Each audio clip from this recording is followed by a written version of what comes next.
How government worked in England.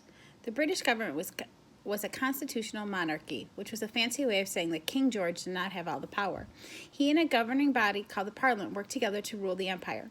Young King George tried hard and with much success to see that the Parliament's decisions agreed with his point of view. Even so, he had some very strong opponents. It was the Parliament that made the laws and controlled the purse strings.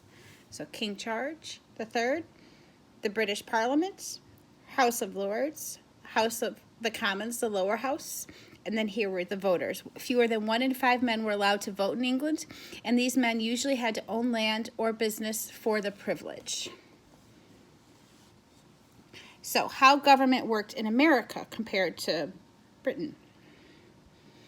The 13 American colonies were not yet united in a single country. Each separate colony was under the Crown's control, and each had its own governor and a governing body that made laws and imposed taxes. Some people who served in the government were elected by the colonists. For example, George Washington was an elected member of the Virginia House of Burgesses, the lower house. For years, England had looked the other way when colonists ignored British laws they didn't like. So there's King George III, the British Parliament. Then there was the 13 governors. Each colony had its own governor, but 2 were appointed by the Crown to serve as Great Britain's chief representatives. Their job was to enforce British laws and carry out the British orders.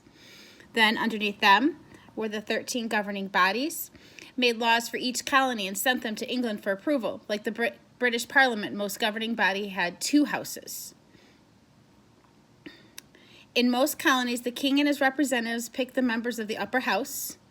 The voters were white male colonial landowners aged 21 or older.